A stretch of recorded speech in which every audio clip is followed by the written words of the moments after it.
안녕하세요. 크립토TV입니다. 이번 시간에는 성공 투자, 마지막 한 번만 이기면 된다라는 제목으로 말씀을 드려볼까 합니다. 자, 어떤 분석가는 비트코인이 지금 과매수 상태다. 그러면서 이번 주 미국의 고용지표, 지난달 9월에 대한 고용지표가 또 나올 겁니다. 신규 고용이 어떻게 됐냐, 또 실업률이 어떻게 됐냐, 이것이 금리 인하의 폭을 결정을 하니까 관심이 있겠죠. 사실 우리나라도 아닌데 미국에 어떻게 됐다, 연준이 어떻게 금리를 내리냐 마냐, 이거 왜 우리가 이렇게 체크를 해야 될까요? 첫 번째는 전 세계의 경제가요, 빚에 의해서 굴러가기 때문에 그렇습니다. 빚이 없는 경제 주체들은 솔직히 그렇게 큰 타격이 없을 수가 있어요. 그러니까 빚을 많이 졌다라는 것은 금리를 미국에서 어떻게 좌지우지하냐에 따라서 엄청난 영향을 받기 때문에 그렇습니다. 두 번째는요, 미국의 달러가 여전히 기축통화라고 하는 데 있습니다. 그래서 미국에서는 무제한 양적 완화가 어느 정도 가능한 거예요. 전 세계에서 달러를 쓰니까. 여전히 미국이 어떻게 하냐 마냐에 따라서 전 세계가 큰 영향권 하에 들어간다. 사실 여기서 중요한 건요, 11월 달에 연준에서 B컷을 하냐, 그냥 0.25%만 금리를 인하하냐, 이것도 물론 중요하죠. 단기적으로 보면 그렇습니다. 근데 우리가 데이 트레이더가 아니잖아요. 있으시다면 중요할 수 있습니다. 데이 트레이더, 이제 단타족이 아니라면 몇 프로 내리는 것보다 더 중요한 건 앞으로의 방향성이죠. 이게 최소 1년, 2년, 중장기적으로 보고 있는 투자자들에게는 그래서 방향성이 굉장히 중요합니다. 저는 내년 중반 최소죠. 내년 하반기까지의 방향성은 통화 완화 기조. 그러니까 돈을 찍어내고 금리는 낮추는 것이라고 지금 내다보고 있고요. 이게 이미 사실상 거의 확정이 돼 있습니다. 이 얘기는 뭐냐? 코인만 오른다가 아닙니다. 모든 자산의 시간차를 두고 긍정적이다. 금덩이도 그래서 올라갑니다. 중국의 증시가 급등했다. 대규모 부양책 영향이 크다. 돈 푼다고 했었죠. 금리 인하 했었고요. 선전 성분 지수는 10%, 상하이 종합 지수는 7.5%, 창업 판 지수는 14%. 이게 지수가요, 10%, 14% 올랐다는 얘기는 엄청난 폭등을 했다. 이렇게 보시면 됩니다. 시장을 결정하는 제1요소, 유동성이라고 제가 계속 반복하고 있습니다. 여기서 유동성은 돈의 방향성을 의미합니다. 중국에서 돈의 방향성이 긍정적인 것, 그것도 매우 긍정적인 거죠. 이것을 주식시장에서는 선반영하고 있다. 이렇게 보시면 되겠죠. 반면에 일본의 증시는 5% 가깝게 급락했었다. 이거 이제 들으신 바가 있으시죠? 이제 이시바라고 하는 일본의 차기 총리가 당선이 됐습니다. 근데 지금 보시면 포인트는 여기서 뭐다? 긴축 가능성 때문에. 긴축이라 하면 통화를 긴축한다라는 거죠. 비둘기파 매파할 때 매파에 속하는 겁니다. 금리를 12월 달에 인상할 가능성이 일본에서는 지금 매우 높아졌습니다. 이제 지금의 이 총리 이시바 총리에 대비되는 이제 지금 고인이 되셨지만 아베노믹스, 그 아베 총리는 무제한 양적 완화를 계속했었죠. 이게 서로 반대되는 개념이라 보시면 됩니다. 돈을 이제는 긴축하겠다, 회수하겠다, 금리를 올리겠다. 자, 이렇게 되면 어떻게 됩니까? 금리를 인상하면 엔화가 강세로 돌아서죠. 미국과 일본의 금리 차가 굉장히 컸었거든요. 일본은 그냥 0%대 땅바닥에 붙어 있었고요. 미국은 5.5% 아니었습니까? 근데 이 금리 차가 점점 줄어드네요. 이러면 또 한 번, 엔캐리 트레이드 청산되는 거 아니야? 일본에서 싸니까 금리가 거의 0% 가까웠으니까 해서 돈을 빌려서 미국이나 유럽에 투자했던 투자자들이 전 세계적으로 엄청 많거든요. 이 사람들이 이제 일본에 돈 갚을 때가 온 거죠. 근데 금리가 높아지네요. 미국의 금리는 낮아지네요. 이러면 청산을 실제로 당할 수가 있습니다. 돈의 방향성 측면에서 보면요, 일본만큼은 전 세계와 반대로 가고 있는 거예요. 과거에 지난 거의 20년 가까이 돈을 계속 무제한적으로 찍어냈죠. 완화시켰죠. 긍정적이었습니다. 그래도 시장이 잃어버린 20년, 성장률이 계속 마이너스 플러스 왔다 갔다 했잖아요. 근데 앞으로는 어떻게 될 것이다? 일본에서만큼은 긴축 정책, 부정적인 거죠. 돈을 회수한다라는 거죠. 일본 증시가 이것을 선반영을 했기 때문에 휘청휘청하고 있다. 이렇게 보시는 게 맞겠죠. 사실 GDP 대비해서 국가 부채 1위는요. 단연 일본입니다. 일본은 거의 뭐 300% GDP, 지금 미국이 국가 부채 많다고 하는데요. 미국이 GDP 거의 한 100% 정도 돼요. 이것도 엄청난 부채입니다. 근데 일본은 거의 200%가 넘어섰고요. 300% 가까운 단연 세계 1위입니다. GDP 대비 국가 부채가 1위입니다. 지난 2년 동안 전 세계가 금리 올렸지 않습니까? 통화 긴축했지 않습니까? 그때 누구만큼은 일본만큼은 제로 금리를 계속 유지했었고 무제한 돈 찍기를 계속 했었습니다. 이유가 뭘까요? 잃어버린 20년 혹은 뭐 잃어버린 30년을 회복하기 위해서 돈을 찍어서 안간힘을 썼던 겁니다. 부채가 안 그래도 많고 사람들은 점점 고령화되고 애는 안 낳고 청년들은 줄어들고 생산성이 줄어들죠. 방법이 없는 거예요. 그래서 돈 찍은 겁니다. 문제가 뭐냐? 그동안 남들 다 금리 올렸을 때 일본만큼은 금리를 인상 안 했죠. 지금 금리를 내릴 금리도 없는 거예요.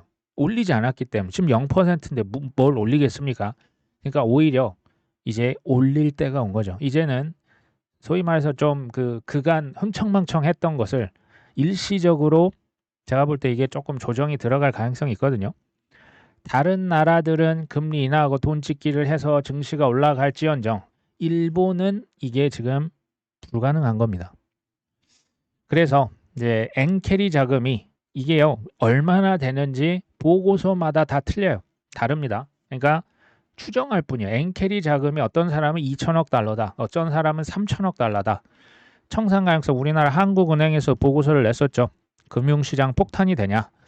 엔캐리 청산 실체는 40조 엔이다. 그러니까 이게 그냥 추정할 뿐입니다. 증시의 발목을 잡히겠느냐. 일본을 제외한 전 세계의 돈의 방향성은 매우 긍정적입니다. 정확히는 지금부터요. 내년 중반을 넘어 하반기까지 이 돈의 방향이 긍정적이다. 근데 이 방향성이 긍정적이라고 하는 것은 대체로 우상향할 것이다 라는 것을 의미합니다. 근데 여기서 진짜 중요한 게 뭔지 아십니까? 하락이 없을 것이다가 아닙니다. 대체적으로 지나놓고 보면 많이 올라 있을 겁니다. 특히 내년. 근데 하락이 없다? 전혀 그런 것을 의미한 게 아니에요. 단기적으로는 얼마든지 출렁출렁 할 수 있다. 예를 들어서 2022년 2월이었습니까? 러시아 우크라이나 전쟁, 지금은 이스라엘 팔레스타인 전쟁, 이게 터질 거라고 생각했던 사람 몇이나 있습니까? 엔캐리 청산이요. 트레이드 청산. 그러니까 어떤 것들은 이미 좀 알려져 있는 게 있는 반면에 어떤 것들은 갑자기 일어나는 것들이 있어요. 우리가 투자자로서 사실은 이런 것들을 다 예측하는 건 불가능합니다. 대응이 그것도 적시에 올바른 대응이 그 사람의 실력이다. 제가 계속 말씀을 드립니다. 투자는요. 결국에는 불확실성에 투자를 하는 거거든요. 불확실성 중에서 가장 높은 확률에 나의 피땀 눈물을 베팅하는 겁니다. 투자의 속성, 확실한데 좀 이자 높은 것 좀 추천해봐. 세상에 그런 것은 사기꾼이라고 그냥 생각하시면 됩니다.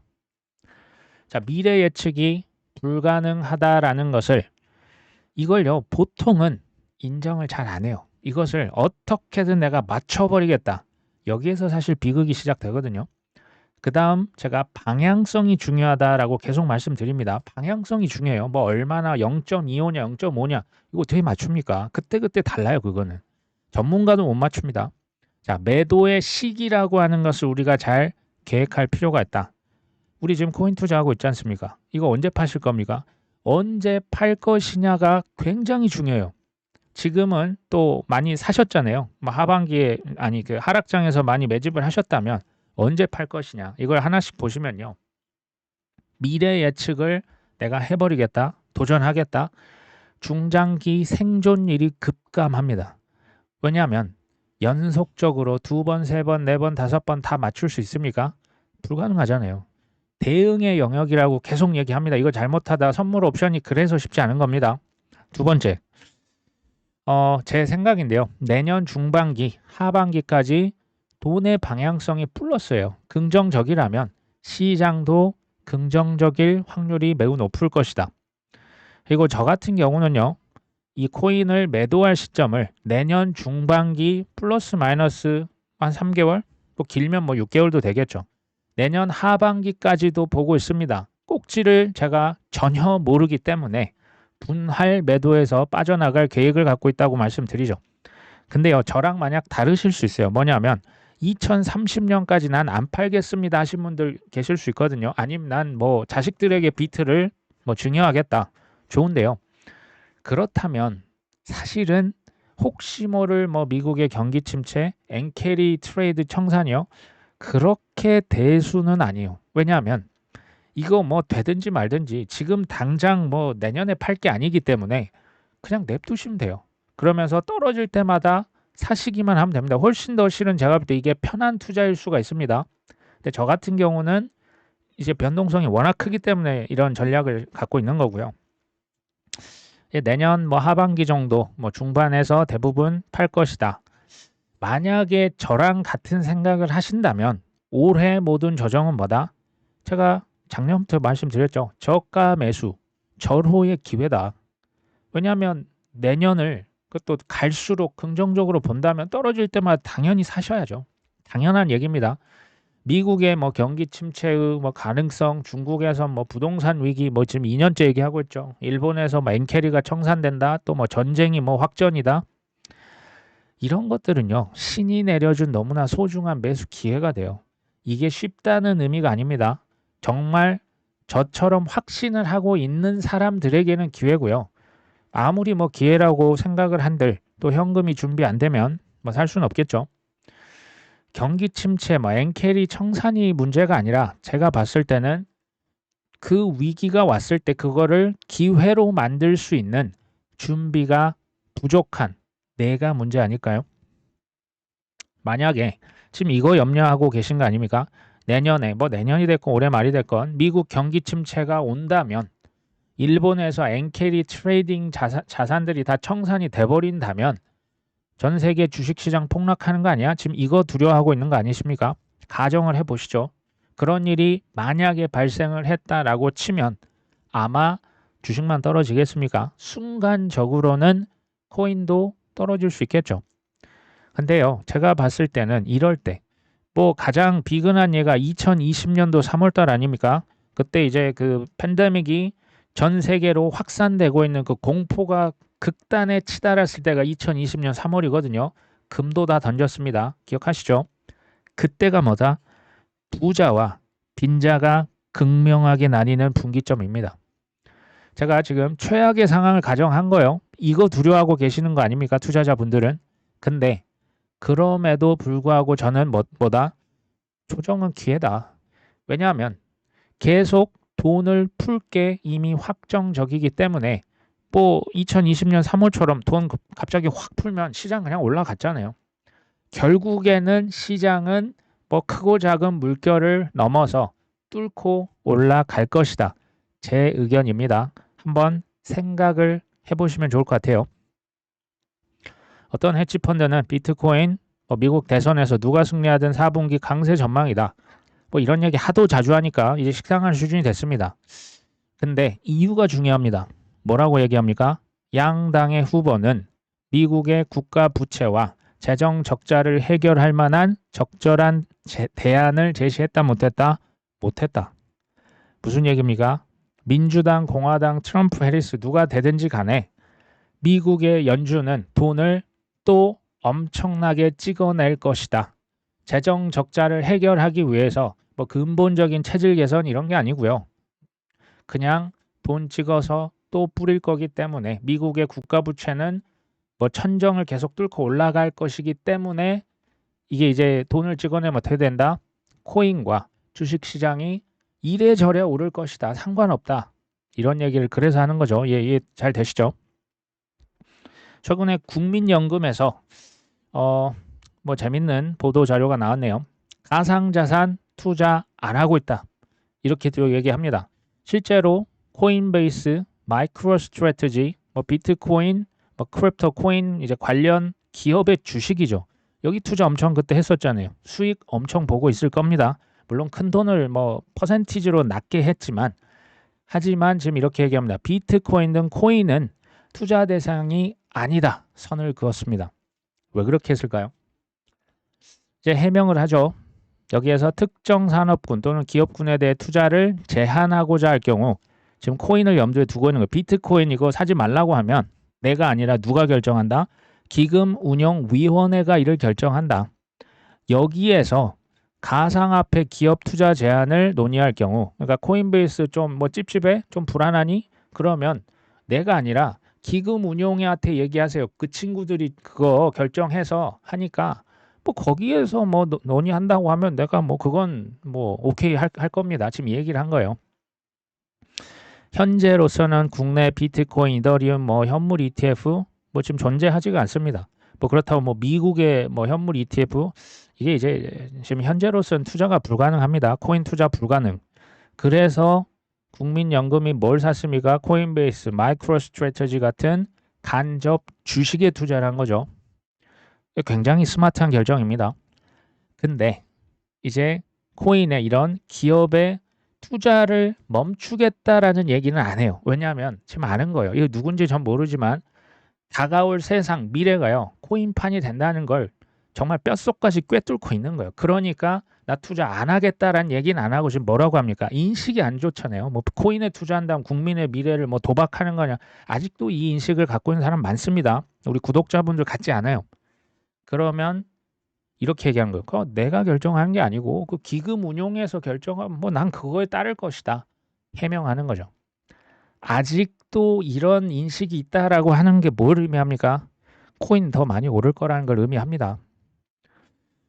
초보는요. 제가 보니까 오직 현재의 관점에서만 모든 것을 판단하고 결정합니다. 고수들은요. 현재를 무시하는 게 아니고요. 현재에 기반한 미래를 쳐다보고 거기에 배팅하는 거예요. 그래서 우리가 반대 매매라고 하죠. 반대 매매는 현재는 형편없이 가격이 떨어져 있는데 가치는 높은 거예요. 그러니까 거기에 크게 배팅하는 겁니다. 국민연금이 코인 산업에 크게 배팅할 수 있는 이유가 바로 이 고수 누군지 모릅니다. 투자 결정자가 저는 대단히 공부를 많이 했다. 저 같은 경우도요. 이게 뭐 몇 년 후가 될지 모르지만 불과 2년, 3년, 뭐 빠르면 내년일 수도 있어요. 비트코인, 이더리움, 현물 ETF 이거 나오면 국민연금에서 안 살까요? 전 세계가 달려드는데 안 사는 게 더 힘들 겁니다. 그게 뭐다? 그게 포모입니다. 어떤 분석은 이런 것도 있어요. 미국 금리가 인하가 계속되면 이더리움 가격이 오를 것이다. 그 이유를 좀 살펴보면요. 미국의 지금 현재 국채 수익률, 이자 수익률이요. 4% 살짝 넘습니다. 근데 이더리움의 스테이킹 수익률, 이자 수익률 한 3% 하죠. 미 국채가 더 좋아요. 그러니까 이제 기관 투자자들이 이더리움 굳이 살 이유가 없는 거죠. 4%또 안전하다는 뭐 어쨌든 그 미 국채 인식이 있잖아요. 앞으로 미래는 어떻게 될 거냐라는 거죠. 지금 제가 방향성 말씀드렸잖아요. 계속 낮출 거예요. 최소 이제 기준금리 미국 기준 한 3.5%까지 낮추는 게 현재까지 컨센서스입니다. 물론 플러스 마이너스 있습니다. 그럼 미 국채가 대략 한 3.5%로 수익률이 낮아지고 이더리움이 한 4%까지만 올라가면 기관 투자자들은 뭐 할 것이다? 이더리움에 몰릴 것이다. 더군다나 이제 지금은 뭐 지금은 아니지만 지금 이더리움 현물 ETF에서 이자 줍니까 안 줍니까? 지금 빼버렸죠. 누가 뺐을까요? 저는 뭐 추정 이것도 심증입니다. 이거 지금은 빠져 있죠. 나중에 반드시 집어넣을 겁니다. 지금은 고의적으로 빼놓은 거예요. 근데 내년 어느 시점 혹은 블랙락이 이더리움, 뭐 피델리티가 이더리움 매집을 충분히 했을 때 아마 이 이자를 스테이킹을 현물 ETF에 다시 법을 바꿔서라도 집어넣을 겁니다. 가격 많이 오르겠죠. 비트코인을 매도 리스크라고 하는 비율 뭐 이런 뭐 지표가 있는데요. 이게 무슨 얘기인지 제가 한번 읽어봤더니 뭐 얼마 전에 뭐 비트코인 100만 달러도 넘을 수 있다. 뭐 플랜 B가 예측했죠. 뭐 이번 사이클은 사실 쉽지 않을 것 같고요. 근데 어찌됐건 지금 이 또 다른 뭐 체크메이트란 친구는 상승 추세가 거의 지금 끝나가고 있답니다. 이게 무슨 얘기냐? 비트코인 지금 변동성이 낮다. 지금 가격이 그냥 재미없이 한 균형점을 찾았다. 근데 이 말은 지금 상승 추세가 거의 이제 끝난 것 같아. 이제는 하락으로 갈 것 같아. 실은 이 얘기거든요. 근데요, 이렇게 생각하실 수 있어요. 그러니까 본인이 생각하시면 그거에 맞게 확실하게 투자 플랜을 결정하시면 됩니다. 근데 정말 이렇게 생각한다면 굳이 코인에 투자를 하시면서 심장을 막 이렇게 쫄깃쫄깃 하실 이유가 있을까요? 이렇게 지금 이제 지금부터 떨어진다 생각하시면 진짜 팔고 떠나시는 게 맞을 수 있겠죠. 본인이 이거 판단을 하셔야 된다라는 얘기를 드립니다. 이렇게 생각하실 수도 있구나. 센티멘트라고 하는 것은 뭐 시장 심리, 투자 심리를 얘기를 이렇게 하는 데인데요. 여기에서 뭐라고 하냐? 쉽게 말하면 역사적으로 시장은 대중의 기대와 반대로 움직였다. 대중들이 오른다 하면 떨어졌고 대중들이 떨어진다 하면 올랐다. 지금 이 얘기를 하는 거예요. 지금은 굉장히 강세를 다들 배팅한다라는 거예요. 그래서 좀 먼 거 아니야? 시장 지금 별로 떨어질 것 같은데 이런 얘기입니다. 이게요 다 의견입니다. 이게 행동입니까? 행동 아니잖아요. 의견입니다. 말입니다. 근데 의견에는 뭐 다양한 의견, 뭐 퍼드도 포함이에요. 근데 이런 말과 의견에 이제 그냥 좌지우지 된다라고 하는 건 뭘 의미하냐? 제 기준에는 아직 투자자로서 갖춰야 될 자격과 준비를 덜 갖췄다. 전 이렇게 봅니다. 내년 하반기나 혹은 뭐 그 이상을 보고 있는 투자자라고 한다면 단기적인 하락이요. 뭐 일본 뭐 엔캐리 청산이요. 뭐 전쟁이요. 도대체 이게 저는 무슨 상관인지 잘 모르겠어요. 떨어지면 주우시면 되고. 그러니까 사실은 믿음에 대한 게 아닐까요? 그냥 뭐 산업이 뭐 망할 것 같다. 그러면은 여기 투자하시면 안 돼요. 단 B2 영글자 제외입니다.